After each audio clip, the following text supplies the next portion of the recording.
Hey everybody, welcome to our very first YouTube video. In this video, we're going to be reviewing how to assemble our 4-finger thumb-style puffy handpaw pattern. If you're interested in picking up this pattern for yourself, hop on over to our Etsy. There's going to be a link in the description where you can purchase this pattern and then follow along with this video as well as the written tutorial. If you like what we do, feel free to like, comment, and subscribe, and hit that little notification bell so you know when we post new video. It's stuff like that that helps us do what we love. And without further ado, on to the video.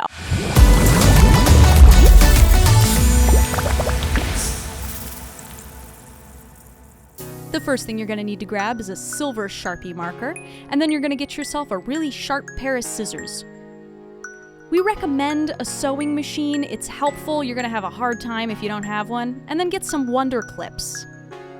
You're also going to need some sewing pins. These will help keep your minky in place. And then any sort of pet slicker brush is going to be helpful.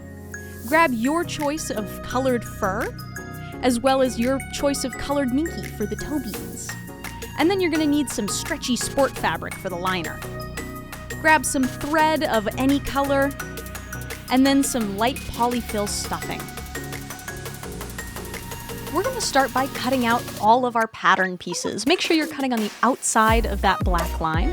The next thing we're going to do is grab an X-Acto knife and trim out all of the paw pads. This is important because we're going to trace inside of them for our applique later on. Any pattern pieces that say attach to, you're going to tape those together. And if you plan on utilizing this pattern multiple times, we really recommend laminating it. It makes tracing way easier and will improve the longevity of your pattern so you don't have to print it out multiple times. Now it's time to grab our fur. The first thing you always do when you grab a fur is check the fur direction. Fur direction is one of the most integral parts of making sure these patterns work. And so those little arrows on top of the pattern correspond to that fur direction. When you trace it out, make sure we're tracing carefully on the outside of that line. And because we're making two, we're going to do a process called reflecting.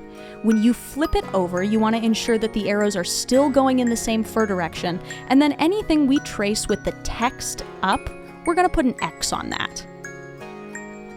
The X's are going to help us later when we go to put everything together.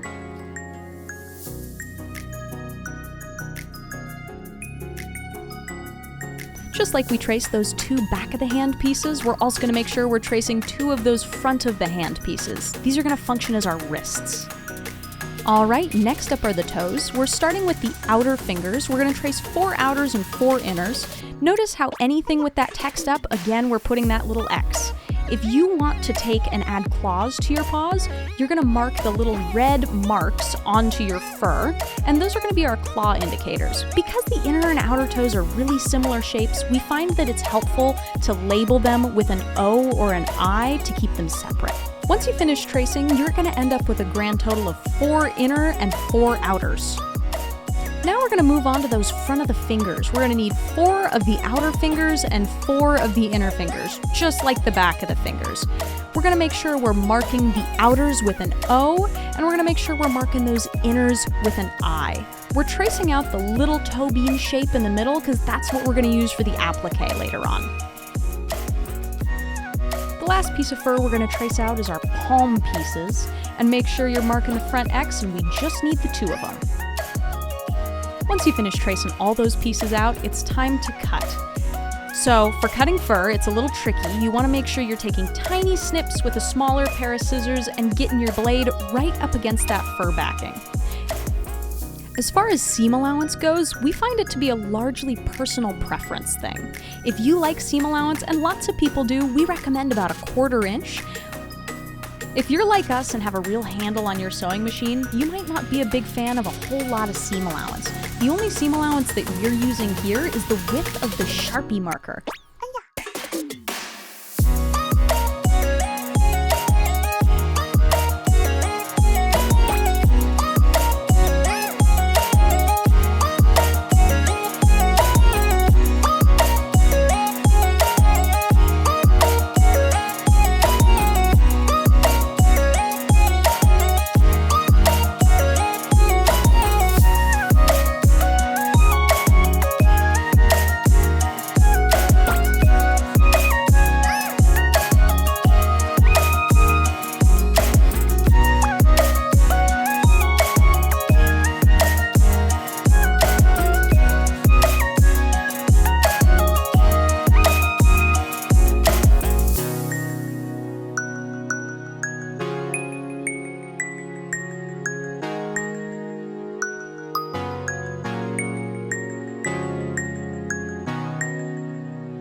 Once we finish cutting out all of our fur, we're going to move on to the applique stage. This is where you're going to grab your paw pad fabric, and you can choose something like vinyl or minky or fleece. In our case, we're going to use minky. And the key with minky is just like fur, it has a direction. So you're going to double check that direction and then cut out a rough square around wherever you'd like to do your applique. The key to a flat applique is a healthy amount of pins. This is something that you're going to take a few tries at to make sure it's smooth, but take some little sewing pins and pin your minky or your vinyl or whatever you're using down around your applique piece.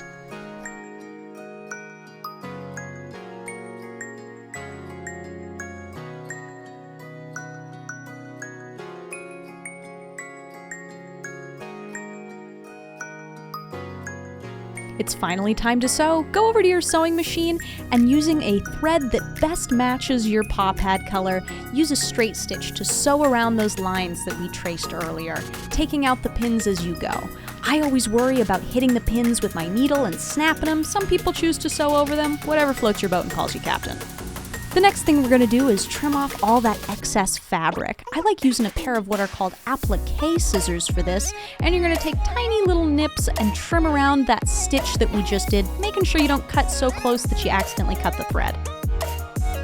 Next, you can choose to bring it back to your sewing machine and do a little zigzag stitch around all those edges. This really helps fortify your straight stitch as well as give it a nice, clean edge. Now you get the absolute pleasure of doing all of that to the other palm and all 8 of the toe beans. Good luck, soldier.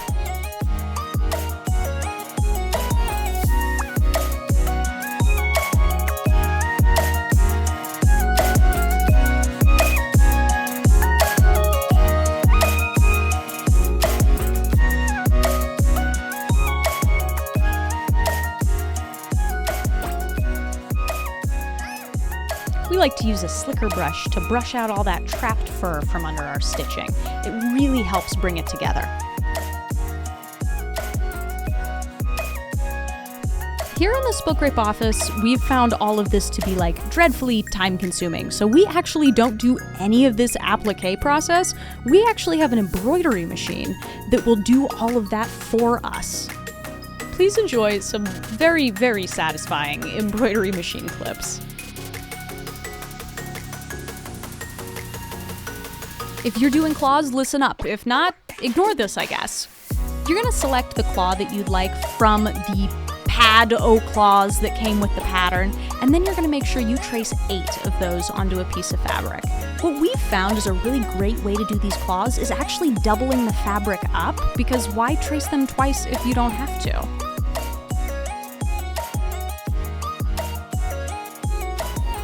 Take those pieces of fabric over to the sewing machine and trace around the outside of those claws with a straight stitch with a thread that matches the color of the material.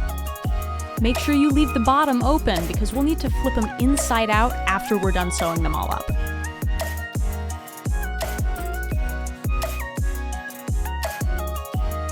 We've also programmed our embroidery machine to do these claws for us. It makes it even easier to ensure they're all symmetrical.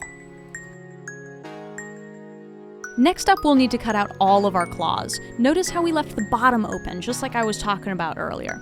Make sure you don't cut too close to your stitching. This is a surefire way to see your claws fall apart later on, is by accidentally cutting a couple of threads that you weren't supposed to.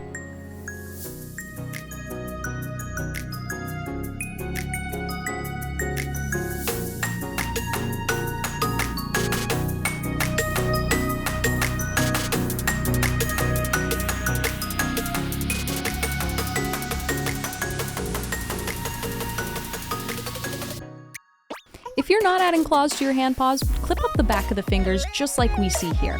We're matching the 2 ends of that dart together and clipping up everything that's in between.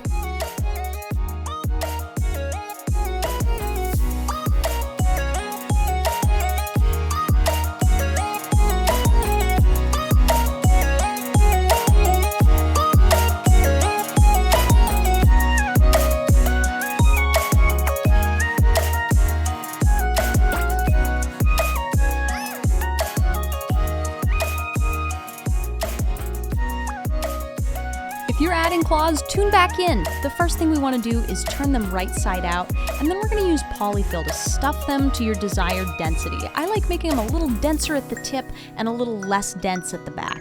Then you can either use a sewing machine or hand sewing. With Minky, it's dreadfully slippery, and so sometimes hand sewing these claws together is going to be what's easiest for you. Once you get the claw all ready to go, we're going to insert it into the upper finger. Notice that little mark that we made earlier? You're going to use that to align your claw and make sure it's in the right place. For this one, we put the claw on top of the mark, but honestly, just using it to place your claw in the right spot, whether it's below that or centered on it, it's up to you. For those of us doing claws, here comes the tricky part. If you're not adding claws, this should be a breeze. You're gonna sew those darts closed, either with the claws included, or if you're not doing claws, without the claws included. We're using a straight stitch on our machine here to sew in these claws, but if you're not as experienced on the machine, again, like I said earlier, Minky and other claw materials are pretty slippery.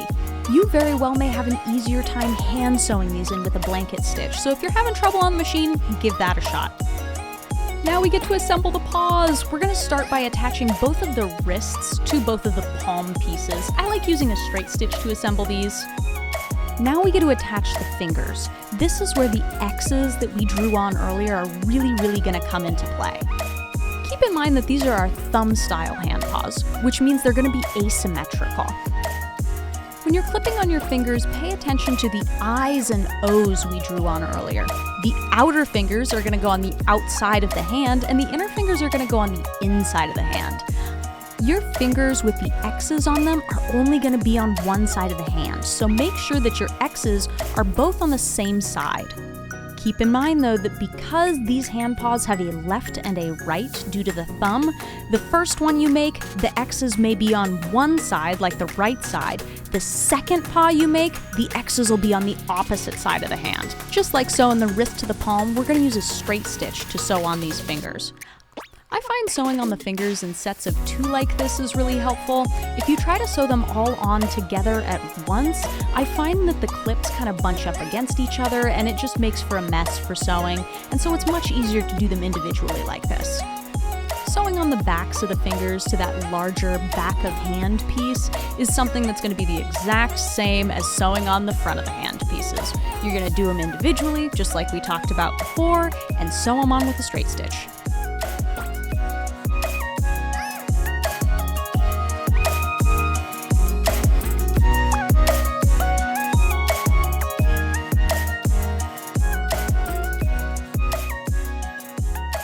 Next comes the fun part, and by the fun part, I mean the really annoying and time-consuming part of clipping the back of the hands to the front of the hands.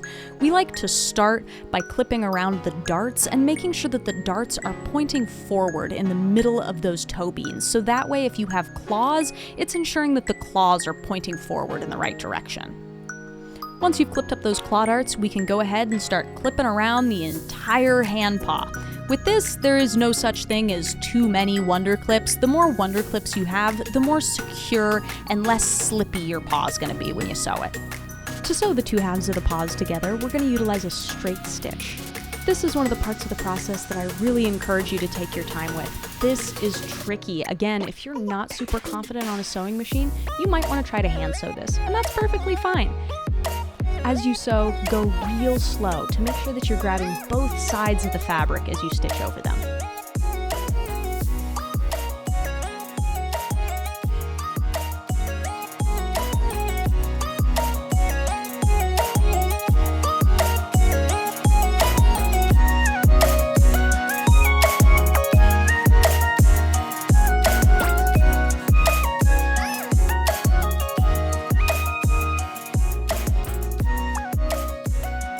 Now it's time to stuff the paw pads. You're going to take a sharp pair of scissors and use teeny little snips to cut holes in all of the backs of the paw pads. Then, taking your polyfill, you're gonna just lightly stuff all the paw pads. You don't wanna overstuff these because if you do, it'll cause the stitching around the edges of the paw pad to get all wrinkly and funky, and you wanna make sure your paw pads sit really nice, round, and flat. So find a happy medium between not too much stuffing and not too little stuffing. This part I feel is kind of optional, but you can choose to sew up the little holes that we created to stuff our paw pads through. You can just use something simple like a whip stitch. This stitch isn't meant to hold any weight or hold anything together, really. It's not really a structural stitch, so something simple like a whip stitch like this will work just fine for this application.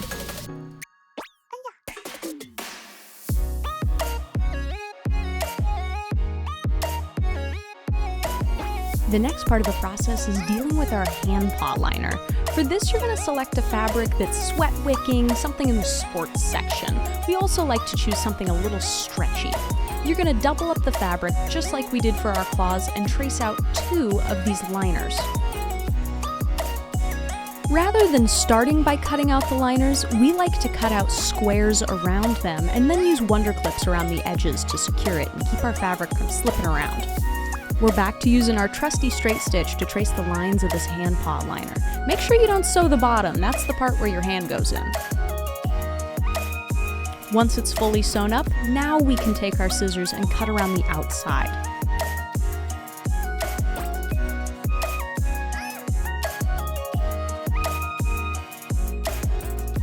When we're attaching the liner to the handpaw, we don't need to sew all the way around. What's most important is getting anchor stitches at the tips of the fingers and then sewing up the edges of the wrist and arm.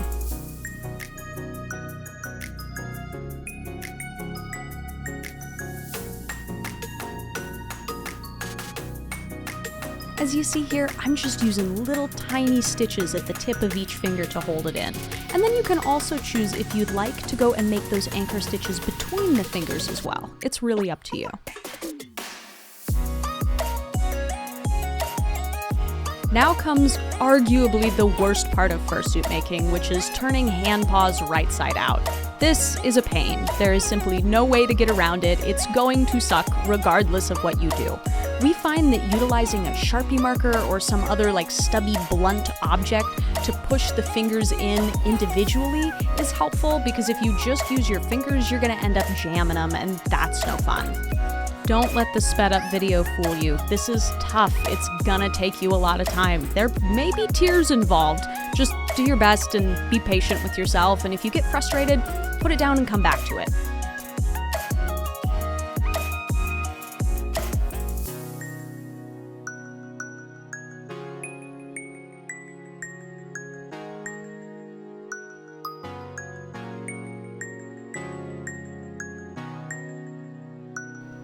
Once you're able to successfully flip them right side out, it's time to stuff the back of the fingers. Make sure you're going on top of the liner and not inside of it. We want that polyfill separated from our hand. When you stuff these handpaws, you really don't need a lot of polyfill. I stuff them pretty much in the same way I stuff claws. You want to put it a little bit denser at the tip of the fingers and then way less dense at the back. All you're doing is getting it to hold its shape. If you stuff it too densely, you're going to end up with handpaws that don't have a lot of wiggling in them, very low dexterity. As you're stuffing them, make sure you're trying them on as you go. You want to make sure that you're keeping that dexterity and not stuffing the back of the fingers too densely.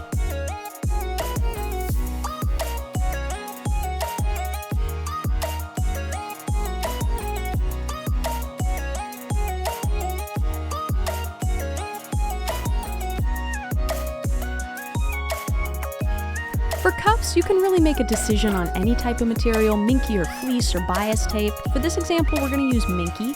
You're going to go ahead and pull a measurement across the bottom of your liner and then double that to find the circumference. I sometimes like adding a couple of extra inches, 1 or 2, depending on the density of that fur. You know, it's one of those things, start big, then go smaller. You can always take more off, but it's trickier to add it on. In this video, we aren't going to go too terribly into detail on how we make cuffs. There's a lot of different YouTube tutorials online that do a fabulous job of that. If you're interested in learning the specific way that we like to make cuffs, you can head on over to our Etsy and check out our deluxe cuff tutorial. It's only $5 and it'll teach you how we do cuffs that you can apply to all of the fursuit parts that you make.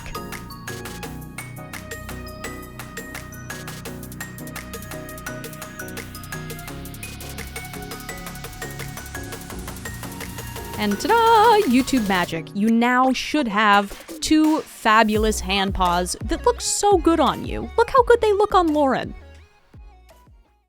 Hey! Thank you so much for watching our newest video. We hope you had as much fun watching it as we had making it. We wanted to give a special thank you to all of our patrons. It's people like you that help us do what we love the most. We wanted to give a particular shout out to our patron on our $50 tier, our Fursuit University tier, Makai. Thank you so much for being our first ever $50 subscriber for that Fursuit University. If you're interested in joining us for monthly Zoom lessons on how to make different fursuit parts, check out that tier. If you enjoyed today's video, please don't forget to like, comment, and subscribe. And if you hit that little bell icon, it'll let you know when we post brand new videos.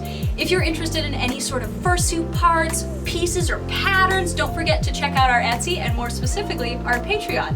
Thank you so much. We'll see you guys in the next video. Bye! Yeah, we did it! Yeah! Hey! Thank you so much for Darby punched me. I heard that.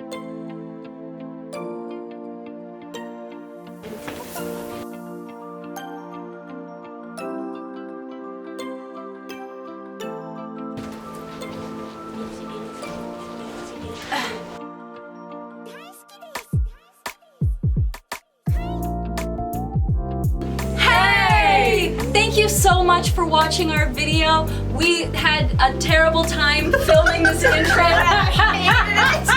This is our 8th time filming this intro video. We're having a great time.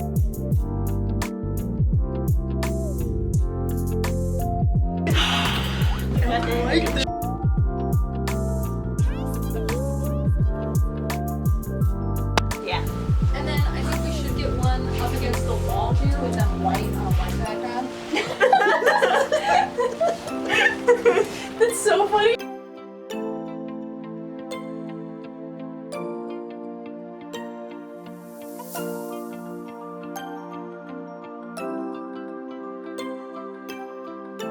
What did he? I need to like